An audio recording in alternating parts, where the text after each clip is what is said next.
nós vamos ouvir o Evangelho de hoje, Mateus, no capítulo 3. Mateus, no capítulo 3, versos 1 a 12. Naquele tempo, João Batista foi para o deserto da Judéia e começou a pregar, dizendo: arrependam-se dos seus pecados, porque o reino do céu está perto.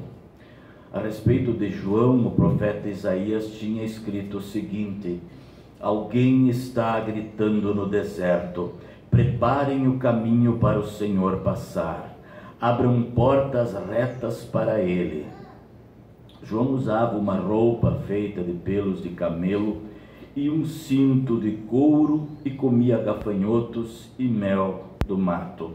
Os moradores de Jerusalém, da região da Judéia e de todos os lugares em volta do rio Jordão iam ouvi-lo. Eles confessavam os seus pecados e João os batizava no rio Jordão. Quando João viu que muitos fariseus e saduceus vinham para serem batizados por ele, disse: ninhada de cobras venenosas, quem disse que vocês escaparão do terrível castigo que Deus vai mandar? Façam coisas que mostrem que vocês se arrependeram dos seus pecados. E não digam uns dos outros: Abraão é nosso antepassado, pois eu afirmo a vocês que até destas pedras Deus pode fazer descendentes de Abraão. O machado já está pronto para cortar as árvores pela raiz. Toda árvore que não dá frutas boas será cortada e jogada no fogo. Eu os batizo com água para mostrar que vocês se arrependeram dos seus pecados. Mas aquele que virá depois de mim os batizará com o Espírito Santo e fogo. Ele é mais importante do que eu, e eu não mereço a honra de carregar as sandálias dele.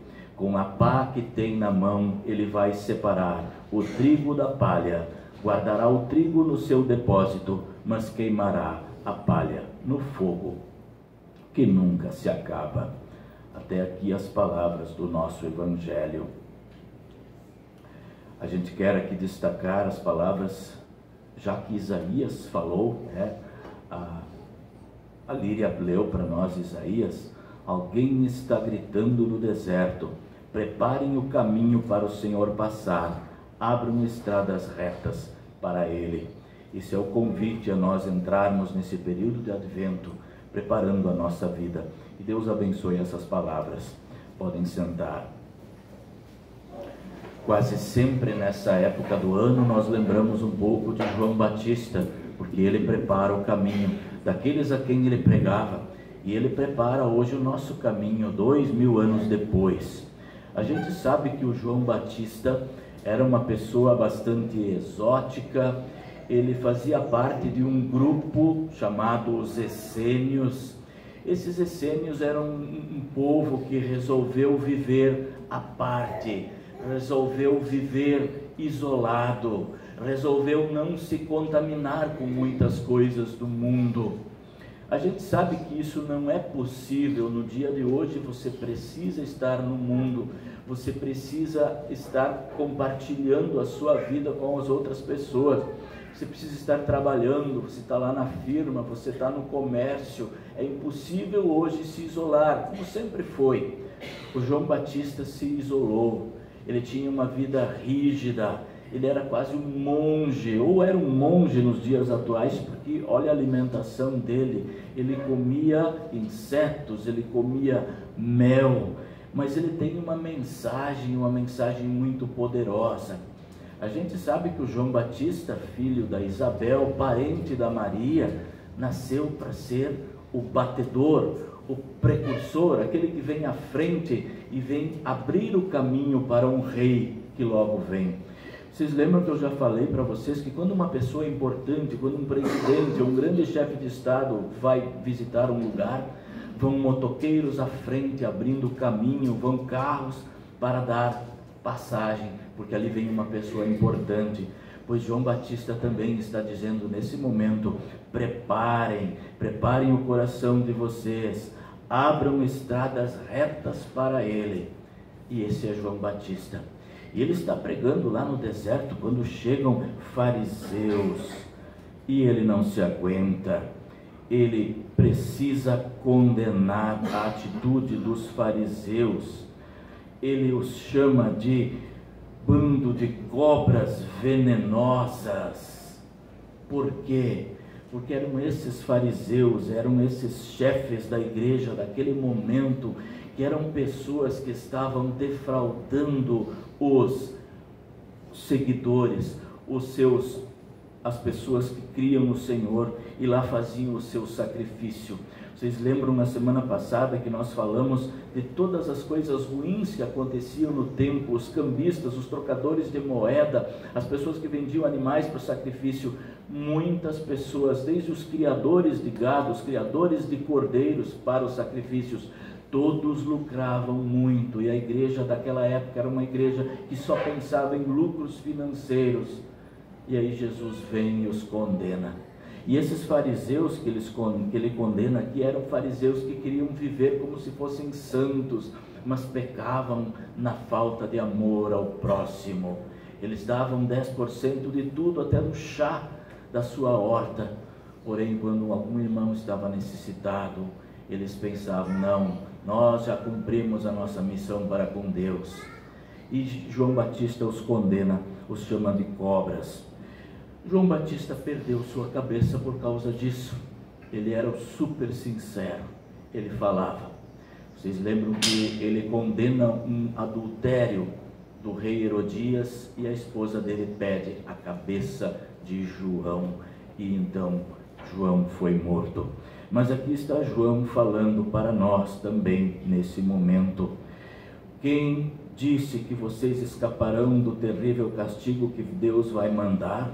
Isso ele falou para os fariseus, os saduceus, para aquelas pessoas da liderança da igreja. O que ele falaria para nós hoje?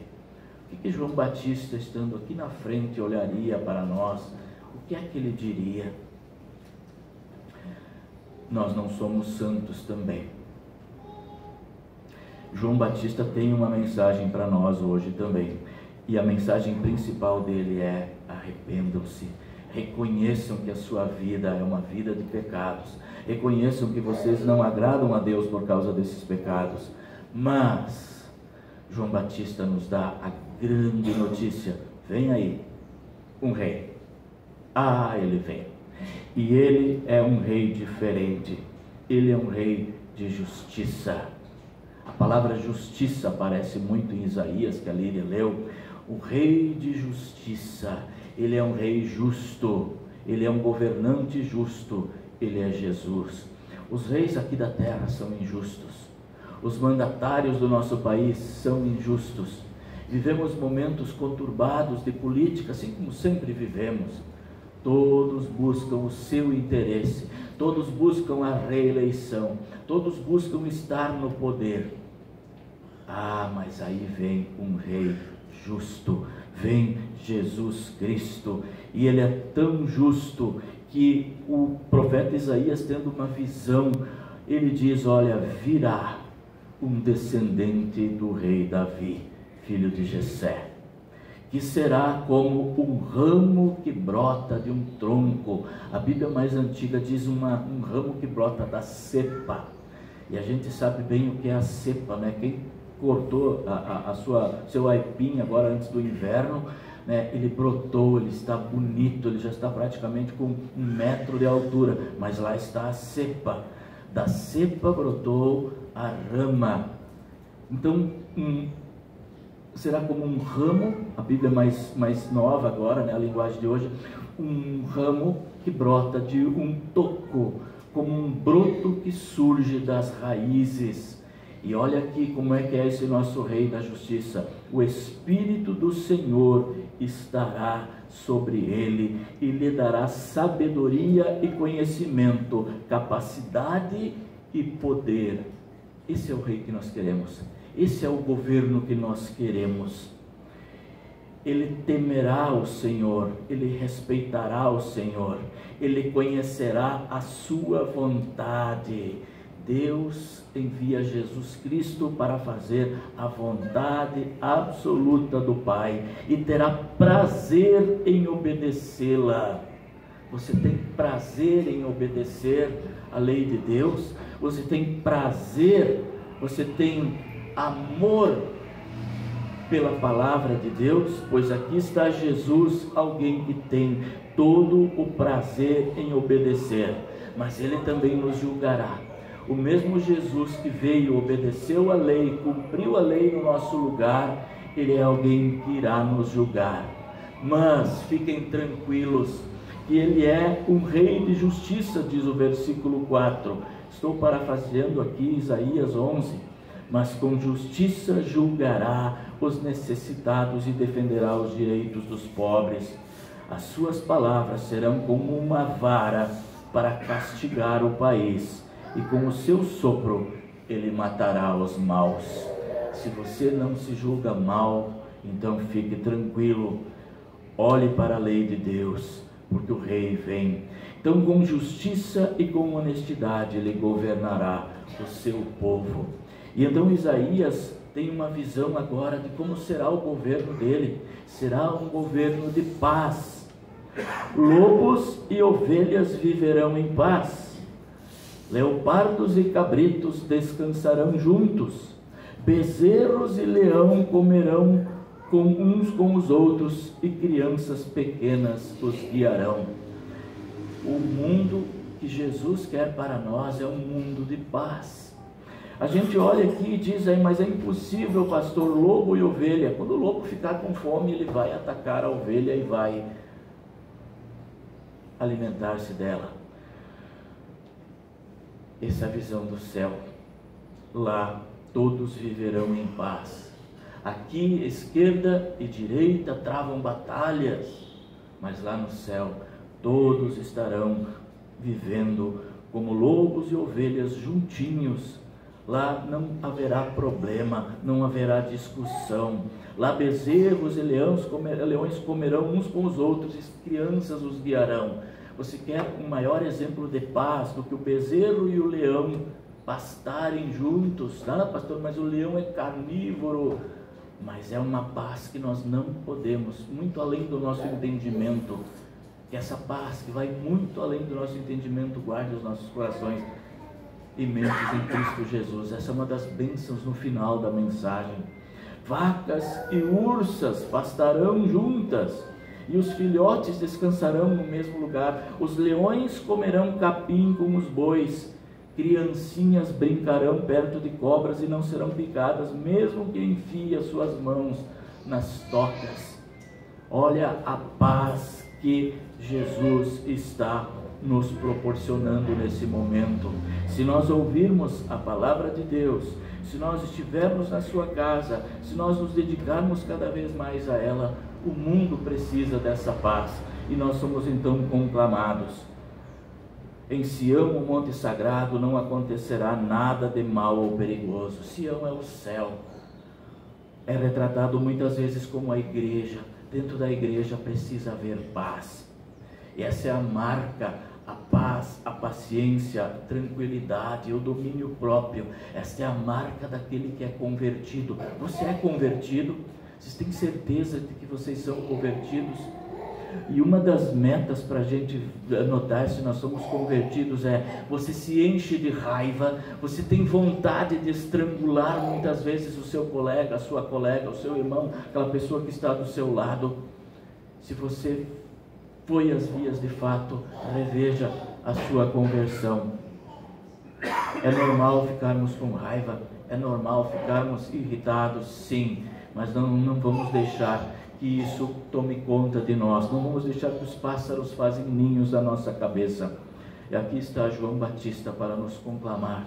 Vamos preparar o nosso coração para esse período de Natal, esse período bonito da igreja, onde as crianças aqui ao lado já ensaiam o doce canto da paz que eles vão cantar aqui à frente, já ensaiam o seu louvor nos seus versos. Na sua vida, Jesus já está entrando. E esse é o Filho de Deus. Ele protege também os adultos e as crianças.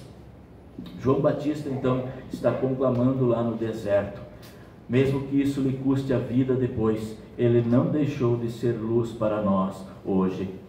Confie em Cristo, Ele é o nosso melhor amigo. Ele veio para que nós tenhamos paz. Paz que Ele conquistou com o seu ódio, o ódio que depositaram nele quando o pregaram da cruz. Por falar em cruz, notaram a diferença? Ela é o símbolo de todo o cristianismo. A cruz foi trocada, mas o Cristo continua sendo o mesmo. A nossa antiga cruz está lá no fundo, está lá atrás. De repente deveríamos firmar ela até na parede dos fundos. A cruz tem história, ela é o nosso símbolo, o primeiro símbolo dos cristãos. Que nós, ao olharmos sempre para a cruz, lembramos do sofrimento de Cristo em nosso lugar. Ele vive, nós viveremos em nome do próprio Jesus. Amém. Antes de nós fazermos a nossa oração, nós vamos incluir também todos aqueles que aqui estão. Nós queremos dizer que a igreja hoje, ela aumenta. A Natália hoje fará parte da igreja cristã. Então, eu peço que os pais, os padrinhos, a tragam aqui para frente.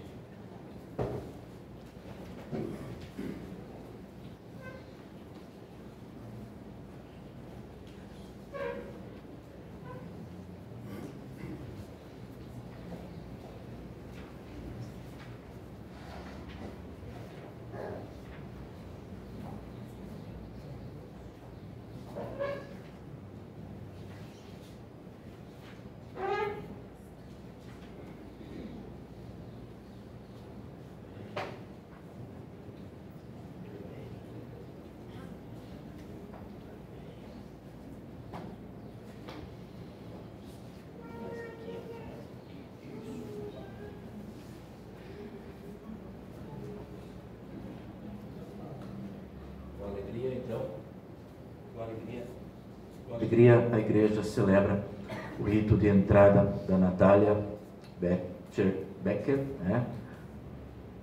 de Souza. A Natália, nesse momento, tem a promessa do próprio Jesus, quando ele ordenou o batismo, e ele deu o batismo para a igreja cristã. Ele disse assim: toda a autoridade me foi dada no céu e na terra. Vão, portanto, façam discípulos de todas as nações, batizando-os em nome do Pai e do Filho e do Espírito Santo, ensinando-os a guardar todas as coisas que lhes tenho ordenado. E eis que estou com vocês todos os dias, até a consumação dos séculos. E os apóstolos também escreveram: a promessa é para vocês e para os seus filhos, e o batismo agora os salva.